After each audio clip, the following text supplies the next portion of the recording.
নমস্কার, কেমন আছেন সবাই? রূপকথার নতুন একটি ব্লগে আপনাদেরকে অনেক স্বাগত জানাই। আজকে একটু সকাল সকালই ঘুম থেকে উঠে পড়েছি। আজকে আমার স্পেশাল মানুষের বার্থডে, আজকে আমার হাজবেন্ডের বার্থডে। সেই জন্য ভাবলাম সকাল সকাল উঠে পড়ি, রান্না বান্নারও অনেক তোড়জোড় আছে।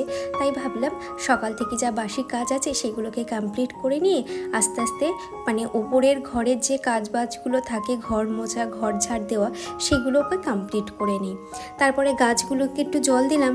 যেহেতু আমি এবারই ওবারই করছি কটা দিন ধরেই, সেই জন্য গাছগুলোর প্রতি আর তেমনভাবে বিশেষ যত্নও আমি নিতে পারছি না। তবে আমার বাবা যেহেতু আবার দুদিন পরে চলেই যাবে, সেজন্য ভাবলাম মায়ের ওখান থেকে আরও একবার গিয়ে ঘুরে আসব।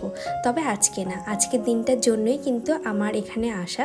আর আজকের দিনটা আমি নিজের মতন করে সেলিব্রেট করতে চাই, আর নিজের মতন করে আমি আমার হাজব্যান্ডকে রান্না করে খাওয়াতে চাই। তো ও না একটু খেতে ভালোবাসে, সেই জন্য ওর পছন্দের সমস্ত জিনিস আমি আজকে রান্না করব এবং নিজের মতন করে অর্গানাইজ করে ওকে সারপ্রাইজ দেব। আর ওর জন্য কিন্তু একটা বিশেষ গিফট আছে, সেটাও আপনাদের সাথে শেয়ার করব। ওপরে ঘরদোরগুলো মুছে নিচ্ছি, আর তো নিচের ঘরটা ঝাড়ঝুট সবই দেওয়া আছে, নিচের ঘরটাও মুছে নেব। ঝর্ণা রয় দিদিভাই আমাকে কমেন্ট করেছে, বোন তোমার মা কি একাই থাকে? তোমার হাতের কাজগুলো এত সুন্দর, ভালো থেকো বোন। তুমিও ভালো থেকো দিদিভাই। না, আমার মা একা থাকে না, আমার মা আর ঠাম্মা একসাথেই থাকে। আর বাবা যেহেতু দূরে কাজ করে, সেজন্য মা ঠাম্মা একসাথেই থাকে, আর আমি মাঝে মধ্যে যাই, দাদা মাঝে মধ্যে যায়। তো এইভাবেই কিন্তু আমাদের দিনগুলো কেটে যায়। আর থ্যাংক ইউ, আমার হাতের কাজ তোমাদের এত ভালো লাগছে।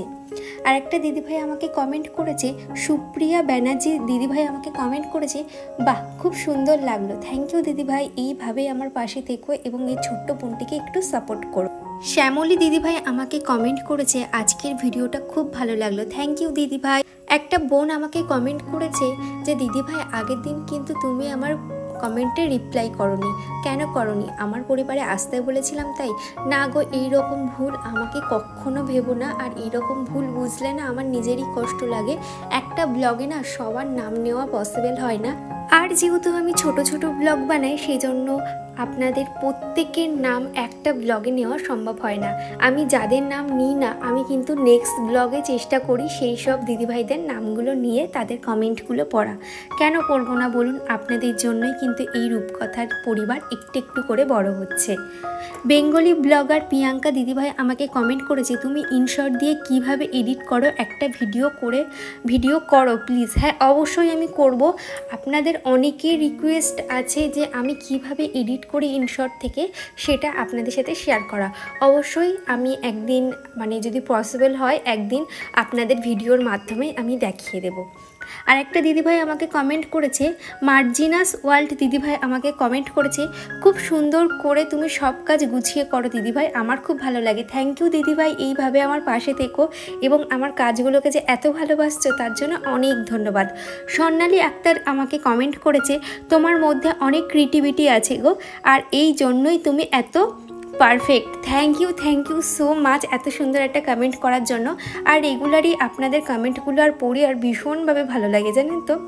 আমার হাজব্যান্ড যেহেতু একটু মাটন খেতে ভালোবাসে, সেজন্য ওর জন্য আনা হয়েছে একটু মাটনটা আগে একটু সিদ্ধ করে নিচ্ছি, আর ফ্রাইড রাইস করবো। আর এদিকে পায়েসটা আমার শাশুড়ি মাকেই বললাম করতে, তো শাশুড়ি মা পায়েসটা বানাচ্ছে, আর এদিকে আমি ভেজ ডাল, ফ্রাইড রাইস সমস্ত জোগাড়গুলো করে রাখছি।